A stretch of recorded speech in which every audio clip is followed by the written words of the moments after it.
My guest today has been a trusted face on our screens for over a decade, guiding families through one of the biggest decisions of their lives, buying a home abroad.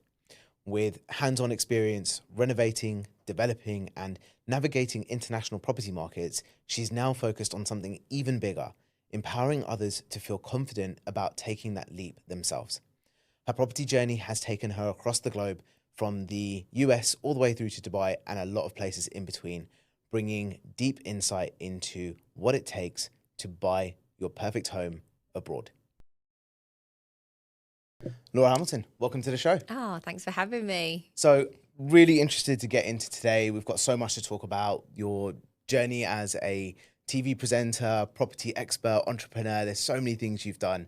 And where I really want to start this conversation is how you got into this industry in the first place. Because back in the day, you were presenting for Nickelodeon. Yeah. How did that even come about? Yeah. Where does this journey start? So it was a really interesting journey. I grew up in a very normal family with a dad who was Uncle Bulgaria in the Wombles. That's about as normal as it gets. And my parents basically just said to me, look, Laura, we know that you love performing and that's your passion, but always have a backup. And I find that now a really, really interesting thing for someone to say, because I've listened to a lot of podcasts and I've, heard a lot of like motivational speeches, and people say you shouldn't have a backup. If you want something, you've got to go for it all in. But my mum in particular sort of said to me, look, you need backup. So, when I was 18, I wrote to loads of television companies, and not because my dad was a one-boy and he helped have connections, because that wasn't the case at all. But I wrote to loads of TV companies, not knowing anyone within them, and to try and get a job as like a runner, which is the most junior position, like making teas, coffees, general dog's body.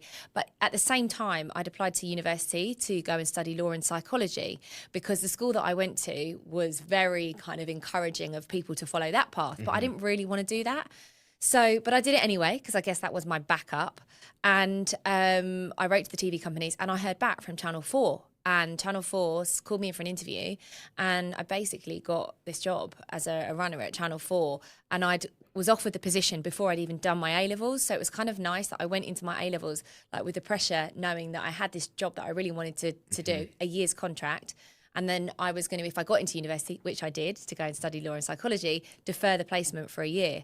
But the letter that I got from Channel 4 said, congratulations, your life will never be the same again. And I was making tea and coffee for Dermot O'Leary.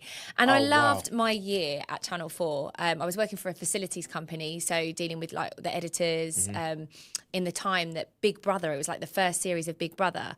And so it feels like, a lifetime ago, a long time ago. But in my year's experience there, it was amazing, because I learned what everybody was doing, and I knew I just loved the industry. So after a year there, I then decided, uni isn't for me, and I want to try and, go freelance within television and try and make the most of the networks and connections I've made. But at the same time, I also was really keen to try and get on the property market as my backup. Instead of pursuing the degree route, I was like, well, I'm going to go and try and, save a deposit for a property. So by the time I was 19, I'd got a job at a shopping channel as a floor manager, and I had the reputation of being one of the most noisy, clumsiest floor managers ever. And the floor manager is like the person who's on the floor in the studio, and you're the director's eyes and ears. So like, the communication. And I did that, and that was like a permanent job at a shopping channel. And no job's really permanent, but it was a permanent job, and it allowed me to get a mortgage. So after 3 months of being in this position, I'd sort of saved enough money to, not a huge amount of money, but like £5,000 deposit. I mean, this was a long time ago. I was going to say, compare that to today's property market, Yeah. that is a very, very different situation. Yeah, it's a long time ago. Don't make me feel old. This is about 3 years ago. It's fine. Yeah. It's fine. And so I bought a one-bedroom flat for £100,000 with a £95,000 mortgage and my £5,000 deposit down. Obviously, I had to pay like a bit of stamp duty fees or whatever back then. And but it kind of went a bit, I say wrong, but I'm always a glass half full rather than an empty person. But because 3 months after I completed on that property, so I'd been at the shopping channel for 6 months at this point, the shopping channel went bust. I lost my job and got made redundant.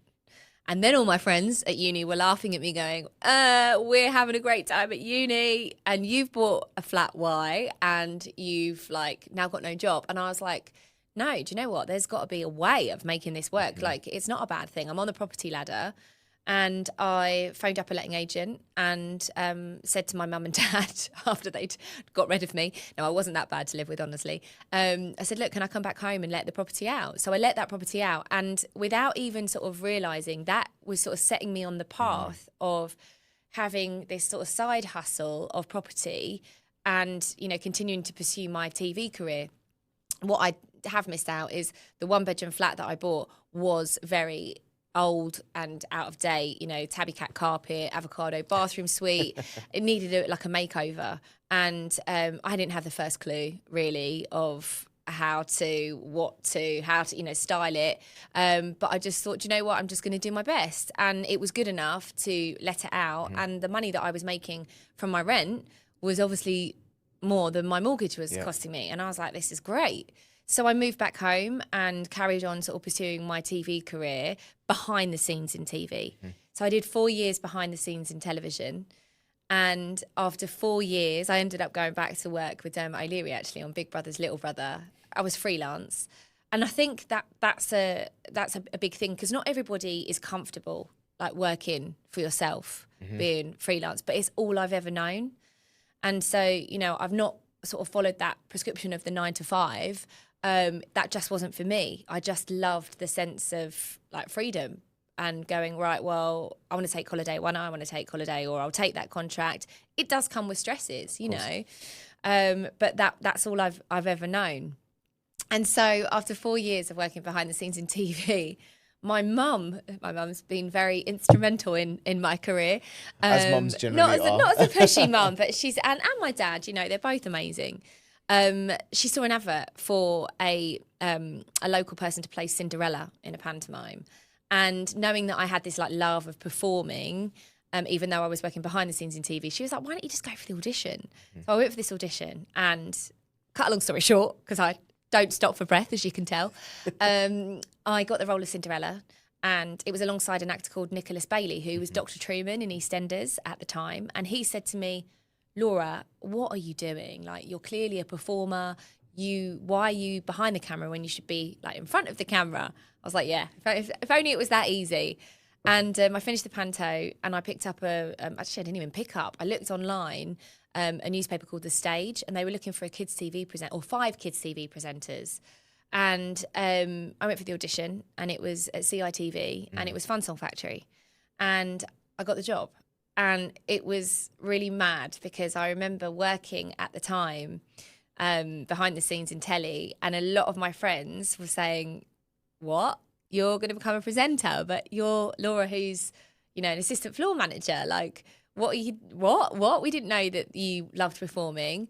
And that was the start of like my transition from behind the scenes to in front of the camera.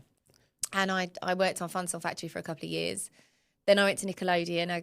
I got offered a job over there, did that for a couple of years. And then I had created my own sort of little show in the mornings over there called Wake Up World. And then unbelievably, and I wrote actually a little post about this on my social media just a couple of days ago, because I've worked, you know, had a lot of friends behind the scenes. One of my friends, Martin, said to me, Laura, A Question of Sport's going out on tour, and we just want to do a run through in a theatre. I've got all the panel there, but I don't have Sue Barker. So, you know, I've got Phil Tufnell, Austin Healey, Karen Barber, I think Andrew Castle might have even been there. Anyway, they're all there, but we don't have Sue Barker. Can you come in and stand in as Sue Barker? And I was like, what? Okay. He's like, it's not going to be seen anymore. It's not going to be televised. It's just a run through. So I went and did this run through, and Karen Barber was sat next to me, who happened to be the head coach on Dancing on Ice.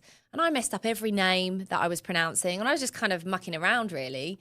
And she said to me, do you know what? We should get you an audition on Dancing on Ice. And I kind of thought, what? No, I love that show. I mean, we were talking about Torvill and Dean and how I loved skating, and you know, I remember as a kid, like coming home from school and just being obsessed watching like the skaters. And Karen said, well, why don't we just get you an audition? And literally 2 weeks later, I was on the ice with Torvill and Dean. having a skating lesson and an audition, and I never believed I would have like got into the show, but I did.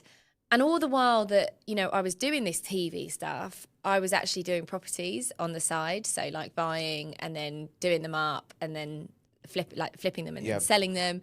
And it was just like my passion. My property was my passion, but then TV was my passion. And I think I always wanted to try and break like primetime telly. Like I always wanted to do the shiny like floor sort of entertainment shows. And, you know, it never happened. But I have people now that say to me, yeah, but Laura, you're a property expert. Like you followed the route that you should have followed. And it was interesting because back then the meetings that I used to have, they used to say, you need to find your niche, where your expertise lie. And I didn't think my expertise were property. I just thought, oh, it's just my thing on the side. I didn't join the two together. And then a year after doing Dancing on Ice, I got asked to join A Place in the Sun. And then in between, I've obviously done, you know, loads of different property shows. And I love, obviously, A Place in the Sun. I've been part of it for 13 years. Amazing.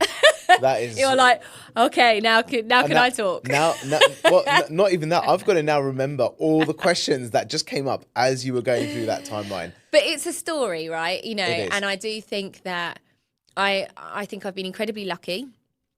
But then, you know, you could say, well, do you make your own luck? I put myself in situations where, you know, I'm a yes person. And I'm like, yeah, let's do it. And sometimes I do things where I think, well, I'm not going to get paid for that, but does it really matter? Like, you know, it's the people you meet along the way. Okay, let's start there. So, there is more as well, though. Yeah, I have. I mean, I'm a postmistress of, Really? Yeah, we can come back to that. Okay, fine. So let's go with this idea of the backup, right? So the backup originally was law and psychology, which is obviously so natural to what you do now. So can you imagine? Yeah. You never know. You're sitting in the chair. You could be a therapist. It could work. So with that as a backup and not going down that route and kind of going for the job and then finding your own version of a backup, what was your mindset like when you were pursuing all the things that you knew you wanted to do? Was there any fear behind it? Because like you said, all your friends were going in an opposite direction. Everyone was telling you, make sure you have this backup, make sure you've got that kind of safety net. No, in all honesty, no, I didn't have any fear because I always feel like if somebody tells me I can't do something, it makes me only want to do it even more. And I do remember being at school always having like this energy to, I want to do this, I want to do that, I want to just give everything a go. And there's a teacher, David Mills, actually, I still hear from him and his wife on social media, and he used to say to me at school, one day you're going to burn out, you know, because you just want to do too much. And I'm like, no, I won't.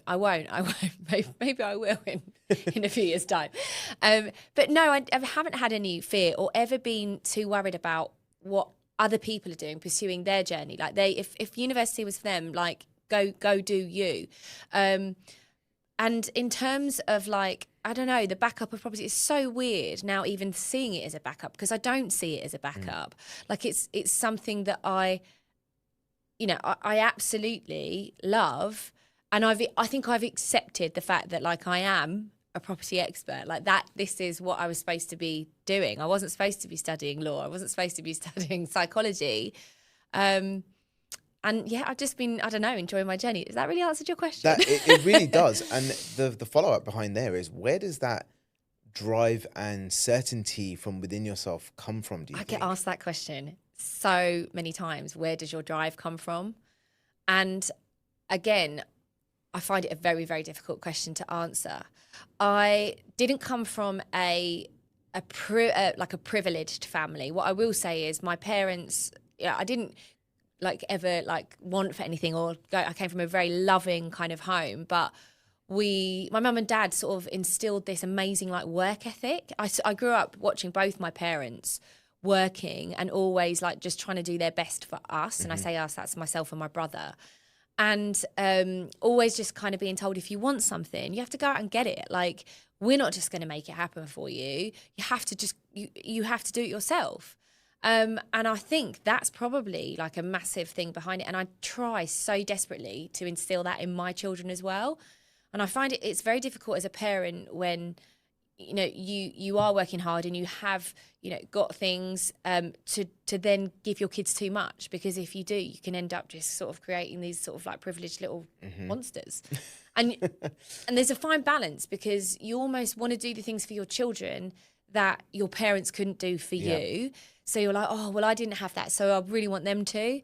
But it can be quite damaging. I'm literally going through exactly that internal battle myself right now, because we've just had he's 8 weeks old now. Congratulations. Thank you. It's exactly what you just said. You know, you're thinking, I want to be able to provide so many more things that maybe we didn't have access to.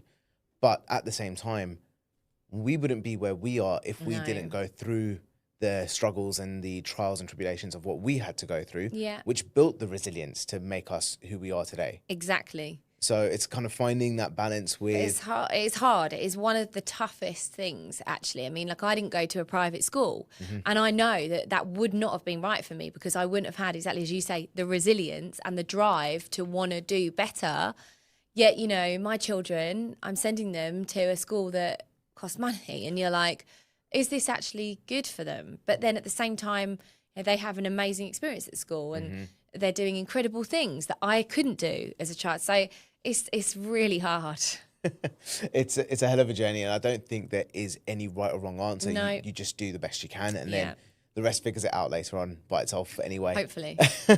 One of the things that you said was, you know, you've done all these things and essentially kind of created your own luck behind it. I fully believe that we create our own luck. I don't believe that there is just luck by itself, because you constantly have to say yes to things to put yourself into the positions that allow you to then potentially experience that luck. Yeah. Right? Now, in your journey of all the different TV and kind of performance opportunities that you had, you said that you were doing property kind of on the side. Yeah. Right? It almost sounds very easy, that it just kind of happened to you quite naturally. What I want you to share is, what was it really like buying those properties? What were some of the biggest struggles that you actually went through that maybe people have no idea about? I mean, some of the properties that I've done have turned out really well, and I've, you know, turned a decent profit on them.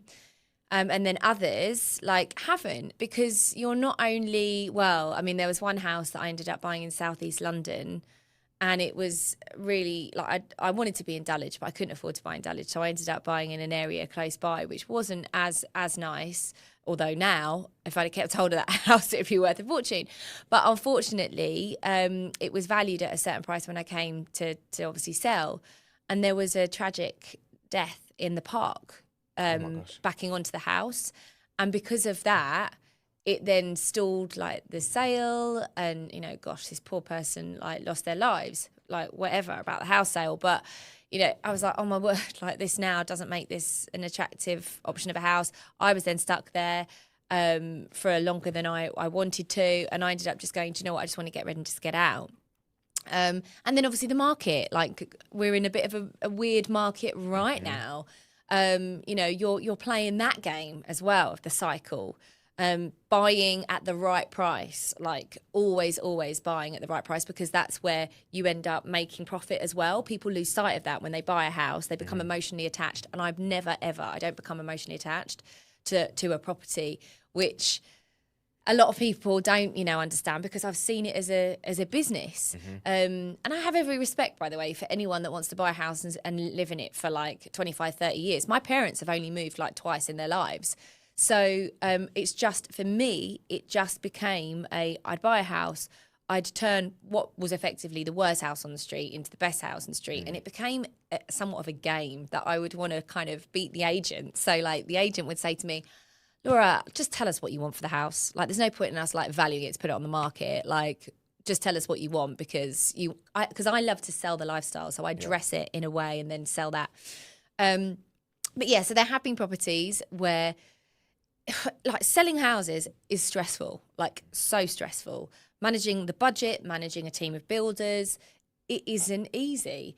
And I often say this on in like presentations that I make, and particularly it'll be pointed to you now that you've just had your baby. But I feel like doing a house up is like having a baby, because you get the keys in the beginning and you find out, you're pregnant. And you're like, oh my God, this is so exciting. I've got the keys. And then so that's like your first trimester. You might think I'm completely bonkers, by the way, when I've got to the end of this. And then you get to your middle trimester, you start stripping it all out. So you start to feel a bit like sick and a bit tight. And you're thinking, oh my God, like, what am I doing? I'm ripping it all out. It's all a mess. And then you start to get to the third trimester and you're putting it all back together and it's all starting to look lovely. And then you get to the end, the house is finished, the baby's born, and you've got the beautiful product at the end. And then you forget how bad it was and you go back and you do it all again. And so that's kind of what I've done with property. I'm going to be taking a snippet of this and just giving it to my wife, be like, just put this on repeat, just so you remember what you had to go through. But no, like there have been times when I've done build projects where there was one that I did a couple of years ago, and I'd set a budget. I was doing it on my own, 2 small children. And it was a massive house, it wasn't a massive house. It was a massive project. I was turning an old home into a sustainable home, and price of materials skyrocketed. This is like just after COVID. Now, I hadn't factored that. Who could factor that in a budget? Like when you buy a house, you don't realise like 2 months into it, the cost of materials are going to go crazy, and then your budget's absolutely out the window. But it was like stress, and I was having to I actually had to go back to my mum and dad at one point to call them and just say, look, I would never, ever ask for your help, like financially, but can I just borrow some money off of you to get the bathroom done or get this done? And my mum was like, of course, Laura, like, we know that you will pay us back. It's fine. But I hated that. I absolutely hated having to go to them, because I felt like that shouldn't be happening. Like I shouldn't be defeated, but I had to. I had no choice. And again, you forget about these stresses because you go back and you do it again. So the property journey isn't easy. It does come with its stresses, but that's something that I do feel like I obviously enjoy. I enjoy that kind of like stress, that pressure, and then knowing that you get to the end and it's going to be okay. And, I did do something very different in my community. I sold it 2 years ago. But when my daughter was 1, the village post office and shop came up for sale, and that was a split development project. And I basically decided to create a coffee shop, deli and restaurant and post office in the community, and employed 24 local people and ran that business. And that came with its challenges and stresses, because that was obviously, not only owning and renovating a commercial premises, but running a business that I had zero idea of how to run a coffee shop and deli and post office. But I learned. And I think that's from everything that you've shared so far, the idea of the type of person that you are, the crazy? way you come across. No, not crazy. No, your words, not mine. No, I think it's someone who's just willing to try. And I think that is such an essential skill to be able to be in the world that you're in, because you're basically taking on stuff not knowing how it's going to pan out at the beginning. You have to, I think, whether you're an entrepreneur or whether you want to break into TV or whether you want to get into property, you have to not be scared to try, and you have to not be scared to fail. Because if you fail, I always think, well, if that's not worked out, I'm going to learn from that experience. When I've done things and somebody's let me down, I think, do you know what? It's fine. I've learned from that and I'm going to move on and I will make a success of it. You have to just learn from those experiences, and I most definitely have. And I'll never stop trying to create new businesses or do anything, because it's who I am. Which is amazing. I mean, it's so true. I remember when I did my first podcast, which is with a friend of mine who's a luxury property developer, actually. Okay. And it took me an hour and a half to create 27 minutes worth of content. I was petrified. I had no idea what I was doing. I had no idea how to kind of navigate from one question to the other. I had my laptop screen hiding underneath the table so I could quickly glance, and then it was just like the most disjointed thing. But if I hadn't done all of that, Yeah. we wouldn't be sitting here right now having this conversation. I mean, a massive skill of like interviewing is listening. Like I know I've sat here and I've talked at you a lot. No, you haven't. but like part of my job when I'm, working on a place in the sun, for example, and we don't find the houses that the couples obviously find. There's a massive team of people behind the scenes that do all that hard work, but we are experts. And should we need to change things along the course of the filming, then we're absolutely allowed to put our, our opinions forward. But part of what we do is to listen. Like when I'm talking to any of my like clients that I'm working with, I listen to what they say to then be able to then go, right, well, that will lead me to the next question. And I think that space of listening gives you the ability to allow your intuition to kind of tell you and guide you what the next question should be. Yeah. So with everything that you've had going on with properties in the UK, you then got a place in the sun and are helping people navigate that process abroad. What is that like? Because doing it at home is one thing. Doing it in another country sounds like it would be a headache on steroids. Do you know what? It's just different, isn't it? Because it's not a headache for anyone who lives in that country. That's just their process. We just see it as a headache on steroids because it's not what we're used to. But actually, there's so many things in so many ways that I think are better about the way it's done. What specifically? Overseas. Okay, so to give you an example, in Spain. So in Spain, when you buy a property, or actually this goes for the case in other countries in Europe as well. When you put an offer forward on a property in those places, you are required pretty early on to put down a holding deposit on the property. I think this goes for the same with Dubai as well, in my experience. So you put down a holding deposit and you are committed to buying that property. Now, for me, I feel like that is a really good way of filtering out people that aren't serious. Because if you're not serious about buying property, which in the UK, so many people will just go and look at houses, put offers in willy-nilly, and then, and this has happened to me a number of times, you get to the point of exchange and then people pull out and chains fall apart, and that to me is a headache on steroids. Whereas overseas, that doesn't happen because gazumping doesn't happen overseas, because once you've put down that holding deposit, you know that no one else can come along and outbid you.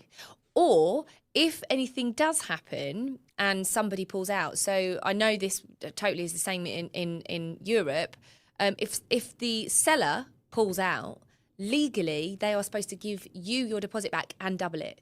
If you obviously pull out as the buyer, that's it, you lose your deposit. Yeah. So, that's a big thing. Once you're financially committed, that means you're a serious buyer.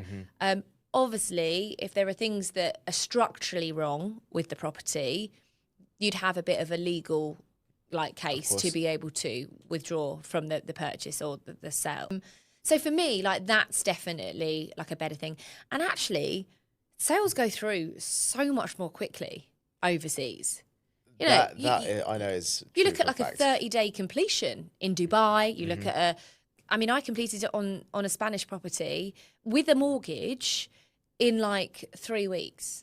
That's unheard of here. Well, I have done it once in the UK, but that's only because I had a solicitor that I'd worked with a number of times, and she was on it. And you know what the crazy thing is? I've now learned in the amounts of times that I've bought and sold. In the UK, it only takes a matter of days for searches to come back. So I don't know why it takes so long. It's 4 to 6 months that people are waiting. I know there's a long delay on mortgages, and that seems to take time. I don't know if it's just because there's less people doing the paperwork in the UK that it just doesn't seem to be as efficient. But honestly, overseas, for me, I just feel like the process is you have the right teams of people. You definitely need the right people in place to help you. But it doesn't feel like it's that stressful. So let's talk about where you've expanded your portfolio and your reach into, because you've done the US, you've done UK, you've done Europe. I haven't actually bought in the US. Okay, I've never bought in the US, but I've just spent time there very recently. And oh God, my eyes have been opened. I'm tempted, really tempted, because I see development projects. Of course. And in Florida, for example, particularly around Orlando, there are lots of 4 or 5 bedroom sort of villa style one level houses along a road called the 192 that are all around sort of 20, 25, 30 minutes from the Disney parks. And a lot of those properties were built 25, 30 years ago. I mean, I first went to America. My parents did take us when we were little as a special treat. And we stayed in one of them then. And at that time, they were modern and luxurious. And those same properties are now quite dated and need a bit of a refresh. So I was there filming just before Christmas and I was like, oh my word, like literally you can make these over. And they are great rental investments because everyone wants to be close to the parks. Yeah.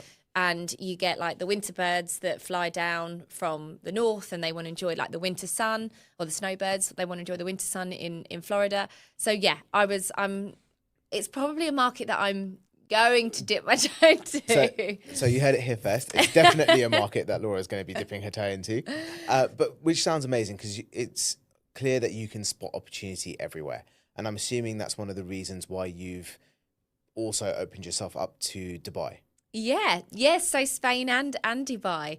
I mean, Dubai, I am literally kicking myself because I wish I'd invested in Dubai 20 years ago. When I bought my first property at 19, I wish, because it is crazy. And it's just, there's no sign. It doesn't feel like there's any signs of it slowing down there either. Like I was over there a couple of months ago and just doing sort of research, and I found a stat that said there is currently 3.7 million population, but they're looking to make that 8.7 million. They're expecting it to triple by 2040. Yeah. Which is huge. It's, and what was interesting actually about Dubai, I very much, again, I suppose along the lines of Florida, thinking I'm going to go out there, I'm going to look at property and I want a project. Because a lot of the properties that are in prime positions, I mean, look, there's a lot of prime land, obviously, still that's, they're being developed. But I particularly wanted to, be around the marina. And a lot of the prime areas in the marina have obviously all been taken, and those properties were built sort of 15, 20 years ago. So some of them are quite tired, but they're in amazing positions. And when I say tired, like there are people that have renovated some apartments, but then it's the communal facilities that might be, the pool's a little bit dated or the gym area is a bit dated, the building itself looks a bit tired. But even people over there are now thinking, well, we'll renovate the communal facilities as well. So I very much kind of thought, oh, do you know what? I'd like the idea of a bit of a doer-upper here. But when I went over there, I managed to find something that actually was done. And I wasn't stepping away from the challenge of doing up a property in Dubai, but I didn't feel like I knew enough tradespeople there to help me. So I ended up buying something that had been done.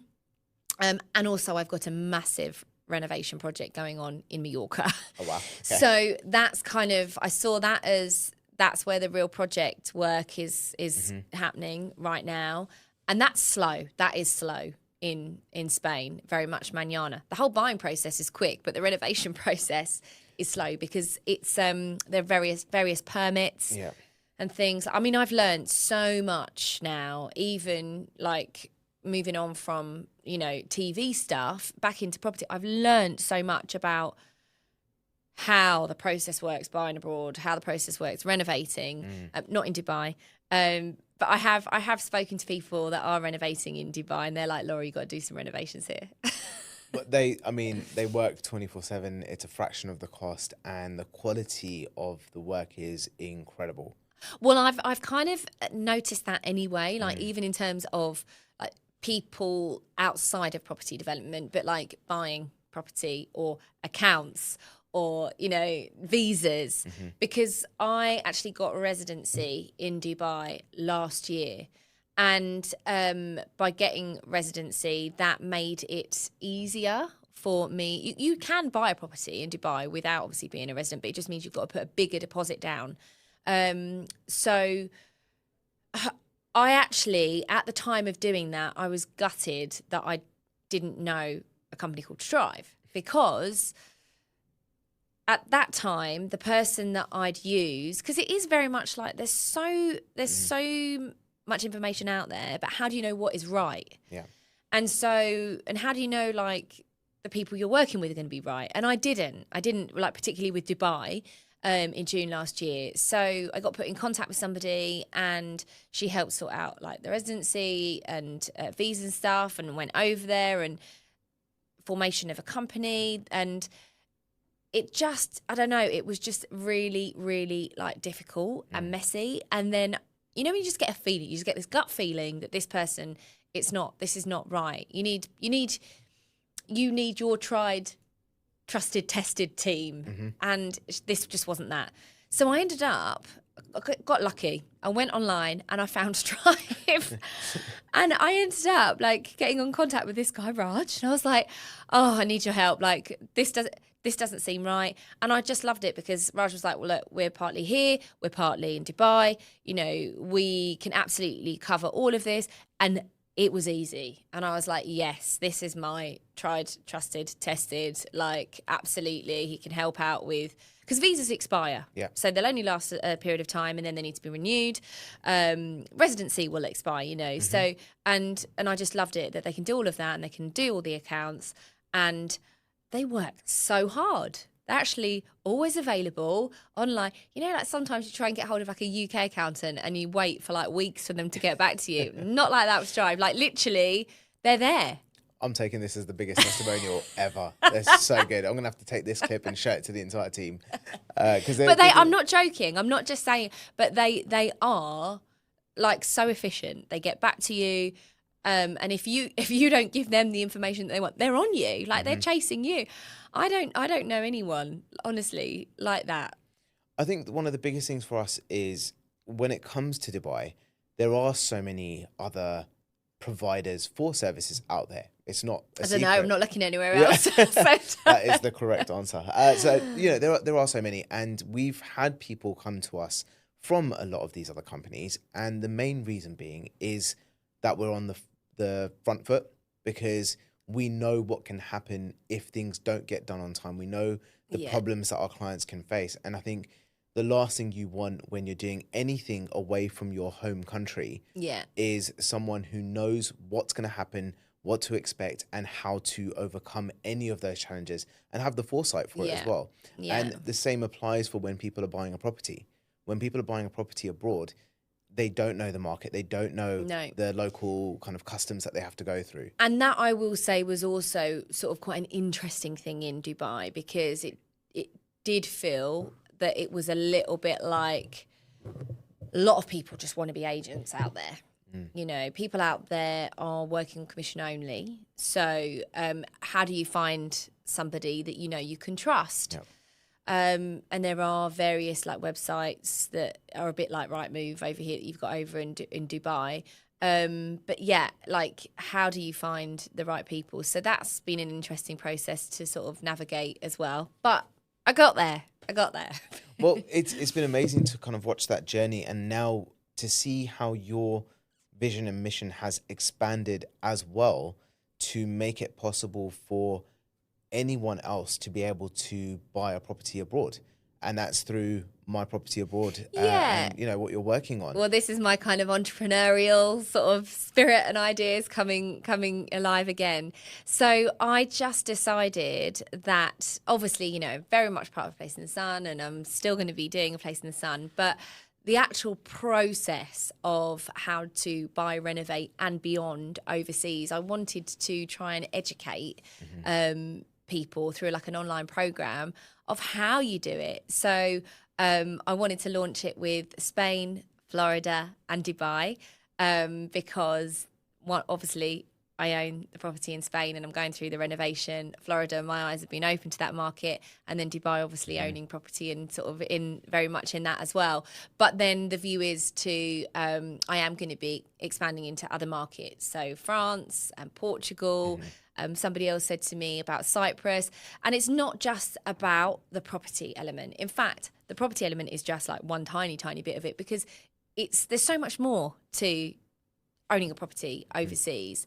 You know, it's tax, there's visas, there's healthcare. So it was kind of like wanting to share all of that information. And that's why I decided to create My Property Abroad and have on there my tried, trusted, tested, or tried, tested, trusted, like people, affiliates, and like my little black book really of people that have helped me in, navigate the process and who I would, love to be able to help other people. I think something that I've learned massively about Dubai since going backwards and forwards for the last 4 years now. We're actually moving there later this year as well. Oh, lucky you. Can't wait for Whereabouts are you moving? We're planning to move to Sober Heartlands, which is just behind downtown. Okay. Stunning community area, really good family feel. And we've stayed in a lot of different areas in Dubai over the last few years as well. Yeah. And we've tried and tested so many different developments. Yeah. Just to see what felt most like home. And that's what you have to do. You have to go there, don't you, and experience it in person, try the areas and know what's right for you and also how you're going to use it. And I cover all these sort of things actually in My Property Abroad. I follow like a formula of abroad. So it's your area, your budget, your objective, your reason, or your allies, and then your desire. So like, you have to think about all of those things. You've got to go there in person, like absolutely. I'm gonna have to use that little acronym for Strive as well now. Yeah, that's excellent. So what are some of the things that people, from your experience and from your audience that who would be interested in getting a property abroad and specifically around Dubai, what are some of the things that they should be aware of and some of the things that they should definitely have in place? Well, you don't necessarily have to be a resident to buy a property. As far as I'm aware, you don't. It is true. Yeah. You probably know more about, all of that kind of stuff. I'm curious from your perspective. So you don't need to be a resident. But if you are a resident, then from a mortgage point of view, don't want to give away too much of this information. This is in my property course. This is why people are going to be needing to join, for sure. If you're a non-resident, you will be required to put down a large deposit, usually 40%, over 20%. Just because you're a resident of Dubai doesn't mean that you're not a resident of the UK. I'm very much still like a resident and a taxpayer of the UK. So that is fine. You'll need a good accountant for sure. And that's obviously why I'm using Strive. Finding a good agent, you definitely will need that. You need to go there. You need to pick the areas. A lot of people have been sending me messages about this, asking about new developments and should they be wary of buying off plan?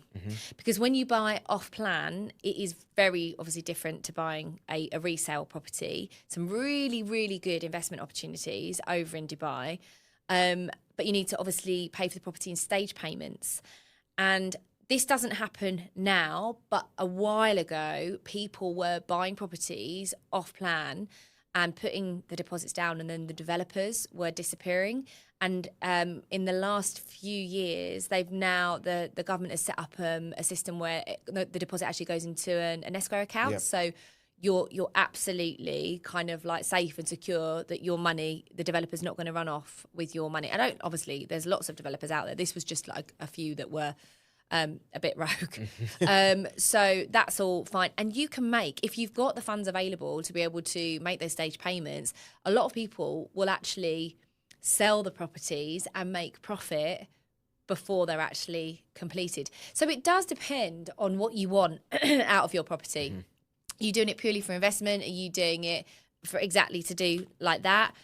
Because if you are, then buying off plan is probably the way forward. But if you want something as a holiday home that you want to then be able to let out, which I'm planning to do, you need to have a license. But the license will come through very efficient, Dubai. Everything it's just so quick, like so quick. You open up a bank account and your bank account card is delivered by like a courier, literally. Yep. It's just amazing. You phone people up, they're available, they're there. The whole country just feels like it runs like so efficiently. What else do people need to know? I'm not going to tell you too much because you've got to just... No, I was going to say, do you know what? It's a really good insight in terms of what you've just shared because from my experience... That's the other thing. It's Dubai so safe. is like so safe. like, I can't begin to, people say to me, oh, like your kids can just go down and have like freedom, feel like quite independent. But it is incredibly safe there. I mean, I've seen parents with their kids, or even just mums with their kids, 10 o'clock at night in the park by themselves, and Really? they are having a great time. Well, I mean, when not just talking about safety for children, when you're viewing properties out in Dubai, they don't lock them. So I couldn't believe it that I was like going to view properties, and I was like, well, where's the key? And they're like, oh no, nobody locks their apartments here. I'm like, what? I've heard this Why? so many times. I've got And I'm so like, many friends that they've live got there. cameras anyway in the apartments, Yeah. and nobody would dare do anything, because if they did, Yeah, you're going to be in trouble. Yeah. And I think that's probably one of the reasons why it's so safe, because I've got so many friends who live there, and they've turned around and they go, we don't lock our doors.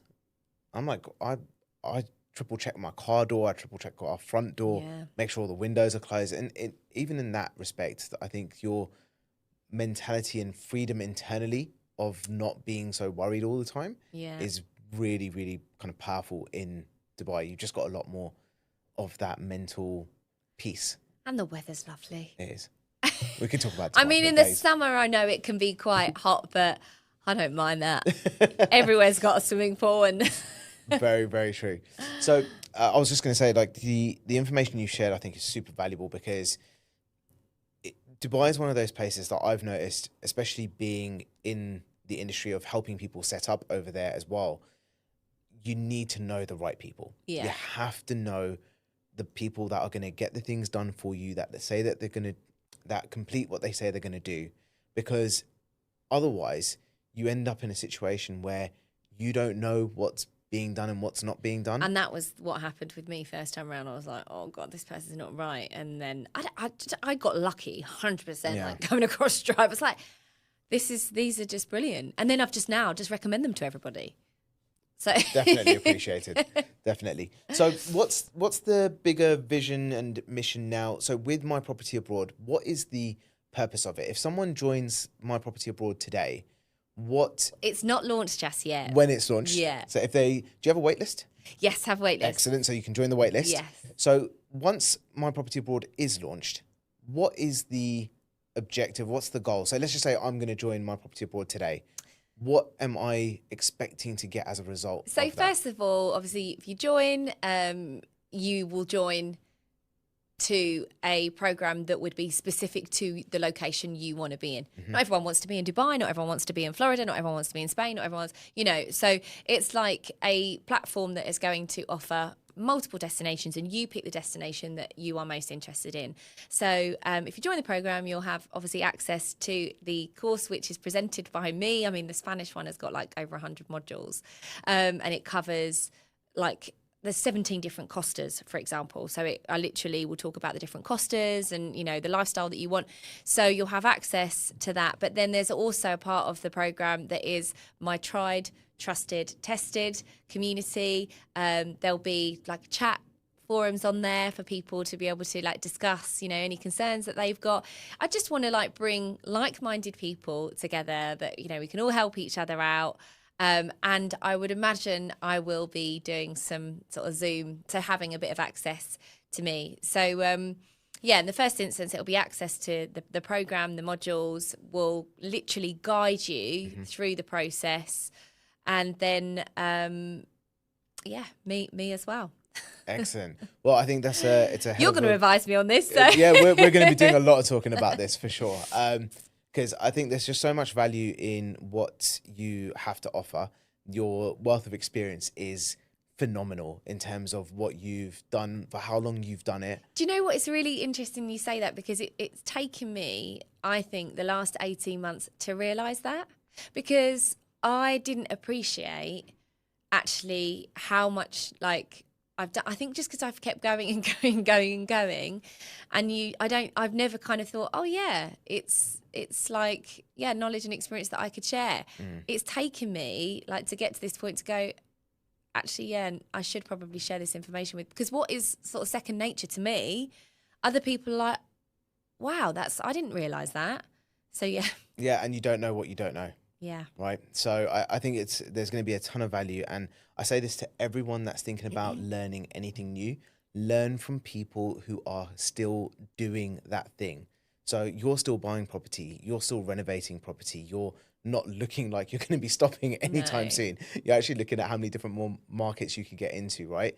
This is what, in my opinion, people will have access to, not just now, but in the future, because Yeah. as you learn something new, you're going to be sharing that with the people that are kind of part of your community. Do you know something else? I know we're probably going to sort of wrap soon, but one thing that I have very much done throughout my life in any arena that I've been in, so whether that's TV, whether it's property, whether it was, you know, the coffee shop, deli, post office business, is that I have tried to start from the bottom and work my way up and learn what everybody is doing and respect that just because you're the owner of the company, or just because you're the one that's on screen, or just because you're, you know, the boss or whatever, it's not just about you. The whole wheel, every cog in that wheel spins and makes the thing happen. And it's not solely down to one person. And if you can be one of the cogs in that wheel and see yourself as that, then I think you get respect from the whole team. So like starting as the runner at the bottom and going, oh, I know what that person does. Or like if there's ever like, you know, a runner now that works for me, I'll be like, oh, I'll get the tea or coffee. And they're like, no, I'll get it for you. I'm like, no, I'm part of the team. Same with the coffee shop. It's like, it was important to me. I had to know how the post office runs. I needed to know how the coffee shop works. I wanted to know how the menu was put together. Because if at any point, any person in that cog of the wheel disappears, I want to be able to step in and go, it's okay, I can do it. And if you adopt that attitude, I just think you get so much more respect from your team. We have a very similar mindset on how we kind of run things, because in the thing that I've lived by is that when you are an entrepreneur or an owner in any way or form, you work for the team, not the other way around. Yeah. And I think being able to understand what everyone's position is so important, because you then can appreciate if something is working or not working. Yeah. And when they feed back something, you have an awareness around what it could be, what it shouldn't be, and how to maybe refine it as well. Yeah. And I think that just makes the entire process so much more powerful as well. Yeah. Laura, this has been an absolute pleasure. And I want to finish on one final thing for you, okay? For everyone listening who's part of your audience, who's been following you for years or brand new, what's the one positive message that you'd like to leave for them that would inspire them to kind of take that next step, whether it's in property or anything else? You've been a phenomenal inspiration to listen to for the last hour. So what's the one positive message you'd like to leave for them? I would say don't be afraid to try, and don't be afraid to fail. Just go for it. Like whatever it is that you're thinking about wanting to go into, what's the worst that can happen? Like if it doesn't work out, well, you'll learn from it and you pick up and you carry on. And also don't be scared of rejection, whatever that is, because you can get told, no, that's not going to happen. That's not going to happen. Just try and find it within yourself to prove them all wrong and make it happen. Definitely. Thank you to everyone tuning in, listening. Laura, you've been a phenomenal guest. It's been a pleasure to have you. Make sure you're following Laura. I'll attach all the socials into the podcast for you as well. And make sure you subscribe to the waitlist for My Property Abroad, because if you have any inkling of wanting to invest or buy a home abroad, Laura's going to be the person to help you. Thanks.